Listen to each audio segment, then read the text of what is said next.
تفلت له كاب زمناويت وكا ديجيتالاويت عالم استخولت تشاينا كنكا زمناويتن ديجيتالاويتن زغونت تشاينا لو ما هندبتنا بتشاينا زبصح بصاي ويكا غاشي يتم كاب تشاينا وصاي كلمه حجي زتقوملم زنبره متغبر ابلكيشنات كم يوتيوب تيك توك جوجل اكس انستغرام سناب شات فيسبوك اب تشاينا اغرا خامس امريكا سرحو دو ابيلهم الله مسفلتكا كتقرم جدن يوتيوب اب تشاينا يلن اب كندو اب محبراون بوليتيكاون سن حساب تشاينا وصا زي كونه جوجل علي بابا زكايد زمحدرن يوكو زبحال ابالو لكع كم يوتيوب كاينكا يغلغل እዚ መተግበር እዚ ወርሓዊ ልዕሊ 500 ሚልዮን ተጠቀምቲ ዘለዎ ኮይኑ መተካእታ ዩቲዩብ ተባሂሉ ከዓ ኣብ መላእ ቻይና ይፍለጥ በተወሳኹን ብዘይካ ዩቲዩብ ብፍላይ ከዓ ኣብ መንእሰያት ዓብይ ተፈታውን ተጠላብን ዝኾነ መተግበር ኣፕሊኬሽን ቢሊቢሊ ዝተሰመየ ኣፕሊኬሽን ኣሎ እዚ ከዓ ብመሰረት ፖሊሲ ቻይና መንእሰያት ኣብ ዩቲዩብ ክረኽቦ ዘይከኣሉ ትሕዝቶታት ኣገልግሎት ዝህብ ህቡብ ኣፕሊኬሽን እዩ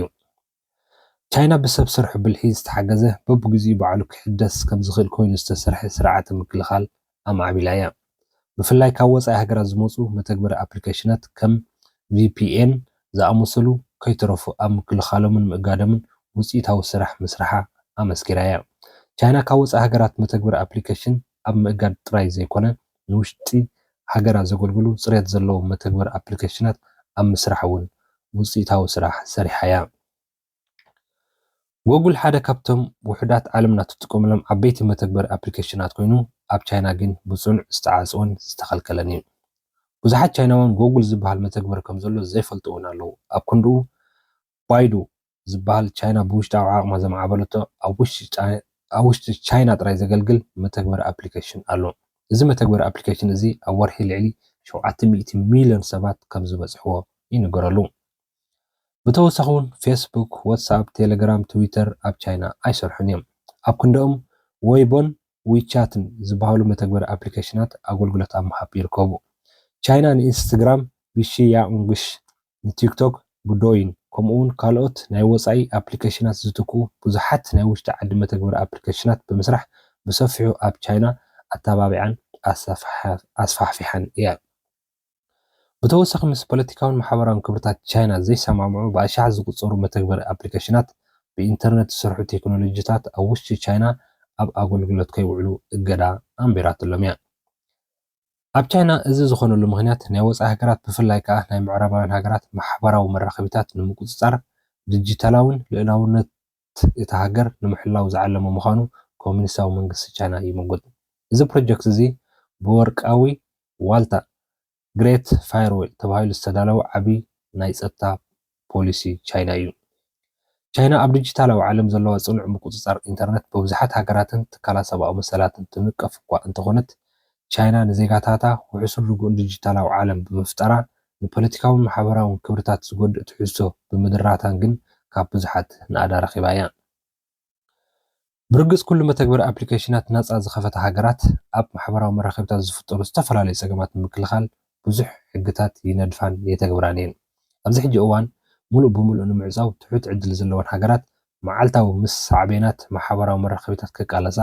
ይግደዳ ምህላውን እውን ይፍለጥ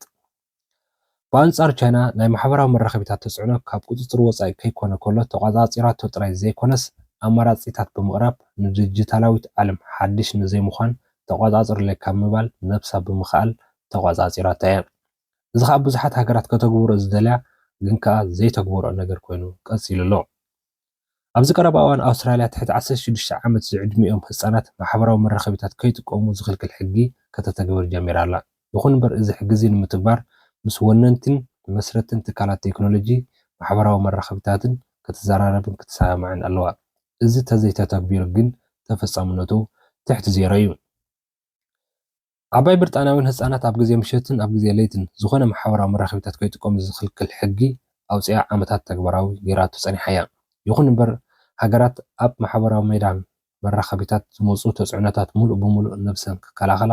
ኣይከኣላን ዘለዋ እዚ ጽልዋ እዚ ብፍላይ ኣብ ኣፍሪቃ ተጽዕኖ ገልሑ ዝረአ ኣተሓሳሳቢ ጉዳይ እዩ ማሕበራዊ ሜዳ ዘመሓድራ ኩባንያታት ቴክኖሎጂ እውን መኽስበን ስለ ዘገድሰን ንኣፍሪቃ ዝህብኦ ግምት ልክዕን ክውንነታውን ስለ ዘይኮነ ዝርግሕ እቲ ጸገም ብቐሊል ዝረአ ኣይኮነን ስለዚህ በዚ ዝተሓላለኸ ፀገም ሰጊርካ ነቲ ፅልዋ ምቅላል ማለት ቀሊል ዕማም ስለ ዘይኮነ ተመክሮ ቻይና ፅቡቅ ኣብነት ክኸውን ተኽእሎታት ኣሎ። ቲክቶክ ናብ ዓለም ዘተኣታተወ ቻይና ኣልጎሪዝም ብምቕያር ምስ ዜጋታታ ኣላልያተ እያ። ብናይ ገዛ ርእሲ ዓቕሚ ዘማዕበለቶ ቲክቶክ ኣብ ዓለም ሓድሽ ለውጢ ዘምፀ እዩ። ቲክቶክ ኣብ ሃገራ ግን ንህዝቢ ቻይና ዘሰማማዕ ኣልጎሪዝምን ቋንቋን ብፍሉይ መንገዲ ተሓጊዙ ኣብ ቻይና ዝሰርሕ ተመሳሳሊ መተግበሪ ኣፕሊኬሽን እዩ። እዚ ናይ ምክልኻል ስርዓት ፀጥታ እዚ ምስ ባህሊ ሃገርን ማሕበራዊ ምትእስሳርን ፖለቲካዊ ኣረኣያን ዝፃረሩ ትሕዝቶ ዘለዎም ሓሳባት ንምድራት ዝዓለመ ምዃኑ ምጉት ሰበስልጣን ቻይና እዩ። ሰላም ክቡራት ተኸታተልቲ፣ እዚኣ ካብ ምንባብ ብምንባብ በዚ ከምዚ ክኽፈትና ኢለ ዘቕረብኩልኩም እየ። ድሕሪ ተፈቲኹሞ ሼር ላይክ ምግባር ኣይትሕመቑ። ኣብ ካልእ ብተመሳሳሊ ጉዳይ የራኸበና ቻው።